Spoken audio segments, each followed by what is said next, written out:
Assalamualaikum warahmatullahi wabarakatuh. Nama saya Ahmad Aulia Dalimunte, saya dari kelas AKP 7A. Pada video kali ini saya akan membahas mengenai resiko fraud.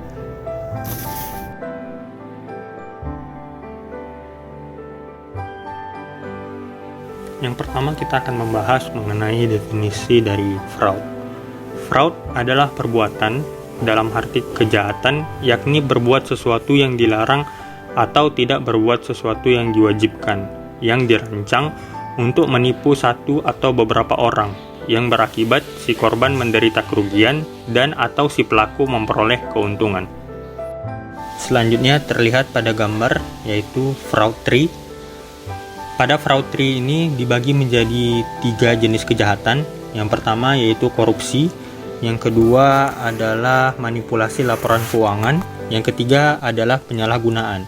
Sebagai contoh, untuk korupsi sendiri adalah penggelapan uang, suap, kemudian untuk cabang dari penyalahgunaan atau misappropriation seperti pencurian uang tunai, pengeluaran palsu, dan untuk manipulasi laporan keuangan, cabangnya adalah tidak melaporkan pendapatan sebagaimana mestinya atau tidak melaporkan beban sebagaimana mestinya.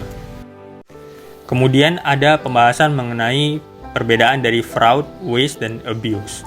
Fraud adalah penipuan untuk keuntungan berupa uang atau keuntungan pribadi.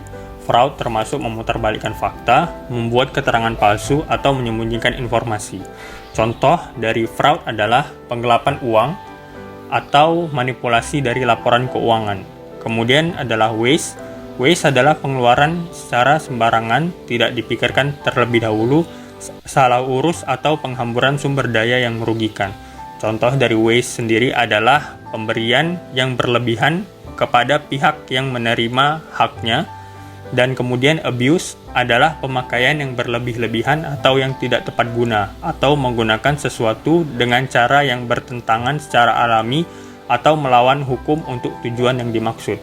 Sebagai contoh, untuk abuse adalah penggunaan bahan baku yang berlebihan.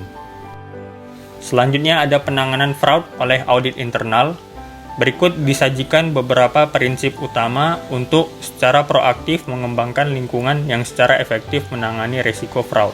Prinsip pertama yaitu sebagai bagian dari struktur tata kelola organisasi, program pengelolaan risiko fraud seharusnya ada, termasuk kebijakan tertulis untuk menyampaikan harapan dewan dan manajemen senior mengenai pengelolaan fraud. Kemudian prinsip kedua, paparan risiko fraud selayaknya dinilai secara berkala oleh organisasi untuk mengidentifikasi skema-skema spesifik dan peristiwa-peristiwa yang secara potensial perlu dicegah oleh organisasi. Prinsip ketiga, teknik-teknik pencegahan untuk menghindari peristiwa-peristiwa yang mengandung resiko-resiko utama terjadinya fraud seharusnya dibuat. Kemudian prinsip keempat, teknik-teknik pendeteksian seharusnya dibuat untuk mengungkapkan terjadinya fraud ketika cara-cara preventif gagal mencegah risiko yang telah terjadi. Kemudian prinsip kelima, yang terakhir, proses pelaporan seharusnya ada untuk menampung masukan tentang fraud yang berpotensi terjadi dan pendekatan yang terkoordinasi untuk menginvestigasi dan mengambil tindakan perbaikan. Seharusnya digunakan untuk membantu memastikan bahwa fraud yang bisa terjadi ditangani secara tepat pada waktunya. Selanjutnya ada tata kelola risiko fraud atau fraud risk governance. Seharusnya organisasi mempunyai tata kelola yang efektif yang merupakan landasan dari manajemen risiko fraud. Tata kelola korporasi yang tidak efektif mengecilkan arti dan peran program manajemen risiko fraud. Kemudian ada tone at the top, yaitu contoh sikap yang tidak toleran terhadap fraud yang ditunjukkan pimpinan akan menjadi standar tentang perlawanan terhadap fraud. Dewan harus memastikan bahwa praktik-praktik tata kelolanya memperlihatkan tone at the top sebagai wujud kepemimpinan dalam manajemen risiko fraud. Kemudian ada manajemen yang benar-benar melaksanakan kebijakan yang mendorong perilaku etikal, termasuk proses penanganan para pegawai, pelanggan, vendor, dan pihak ketiga lainnya ketika standar-standar tersebut dilanggar. Dewan harus memantau efektif tidaknya manajemen risiko fraud yang seharusnya merupakan acara tetap dalam agenda Dewan. Hal-hal berikut seharusnya dicantumkan dalam program manajemen risiko fraud. Yang pertama yaitu peran dan tanggung jawab, kedua komitmen, ketiga kesadaran mengenai fraud, keempat proses penegasan, kelima pengungkapan tentang adanya benturan kepentingan, keenam penilaian mengenai risiko fraud, ketujuh prosedur pelaporan dan perlindungan saksi peniup fluid, kedelapan proses investigasi, kesembilan tindakan perbaikan, kesepuluh asuransi mutu, dan terakhir pemantauan secara terus-menerus.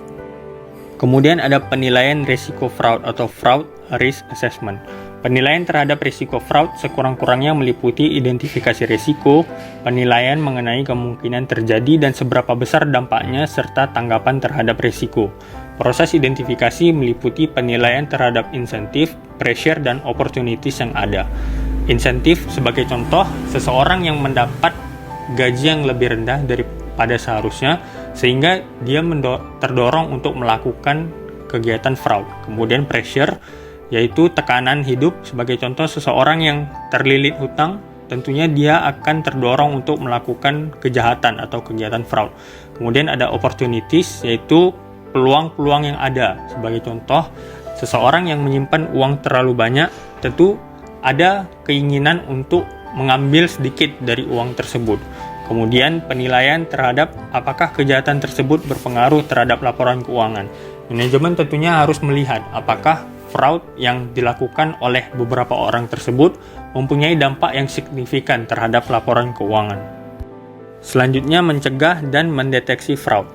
Pencegahan terhadap fraud meliputi kebijakan, prosedur, pelatihan, dan komunikasi yang berupaya untuk menghentikan fraud. Sedangkan pendeteksian fraud adalah kegiatan untuk mengetahui apakah fraud sudah terjadi atau sedang berlangsung. Teknik-teknik pencegahan tidak menjamin bahwa fraud tidak akan dilakukan. Mereka adalah lini pertahanan pertama atau first line of defense dalam menekan risiko fraud. Salah satu hal kunci untuk mencegah fraud adalah mempromosikan kesadaran mengenai fraud dari tingkat dewan ke bawah yang meliputi seluruh organisasi, termasuk pemahaman mengenai jenis-jenis fraud yang mungkin terjadi. Kesadaran tentang kemungkinan terjadinya fraud dikombinasikan dengan pengendalian-pengendalian yang mencegah atau preventive controls dan pengendalian-pengendalian yang menemukan atau detective controls akan meningkatkan efektifnya program manajemen risiko fraud dengan menunjukkan bahwa preventive controls memang berfungsi seperti dirancang dan dengan menemukan fraud jika memang terjadi. Kemudian ada investigasi dan tindakan perbaikan.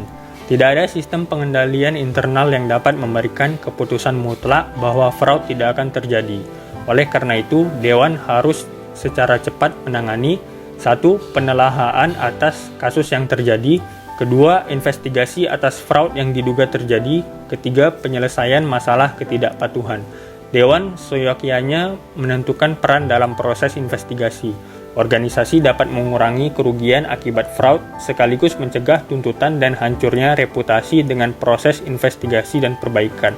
Mereka yang ditugaskan untuk melakukan investigasi haruslah orang yang memiliki keahlian untuk menilai tuduhan dan menentukan langkah penyelesaiannya. Jika investigasi lebih lanjut diperlukan sebagai tindakan lanjutan, Dewan harus memastikan bahwa organisasi mempunyai proses penanganan yang tepat dan efektif untuk menginvestigasi kasus-kasus dan mempertahankan kerahasiaan. Proses yang konsisten untuk menangani investigasi akan dapat membantu organisasi mengurangi kerugian dan menangani risiko-risiko yang berhubungan dengan investigasi. Sesuai dengan kebijakan yang disetujui Dewan, tim investigasi harus melaporkan temuannya kepada pihak-pihak yang tepat, seperti manajemen senior, para direktur, penasehat hukum perusahaan, dan unit pengawasan, di mana perlu pengungkapan kepada publik juga dilakukan, misalnya kepada penegak hukum, regulator, investor, pemegang saham, media, dan lain-lain. Untuk menangani risiko-risiko fraud dalam organisasi, 5 prinsip yang disebutkan di atas diperlukan untuk memastikan 1. Adanya pengawasan yang tepat atas manajemen risiko fraud. Butir ini berkenaan dengan tata kelola atau governance. Kedua, paparan terhadap fraud atau fraud exposures diidentifikasi dan dievaluasi. Butir ini berkenaan dengan penilaian resiko atau risk assessment. Ketiga, harus ada proses dan prosedur yang tepat untuk menangani paparan resiko. Butir ini berkenaan dengan pencegahan atau prevention dan pendeteksian atau detection resiko. Kemudian yang terakhir, tuduhan terhadap fraud ditangani dan tindakan-tindakan perbaikan dilakukan secara tepat waktu. Butir ini berkenaan dengan investigasi atau tindakan perbaikan.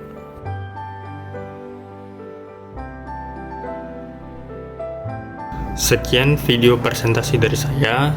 Terima kasih atas perhatiannya. Assalamualaikum warahmatullahi wabarakatuh.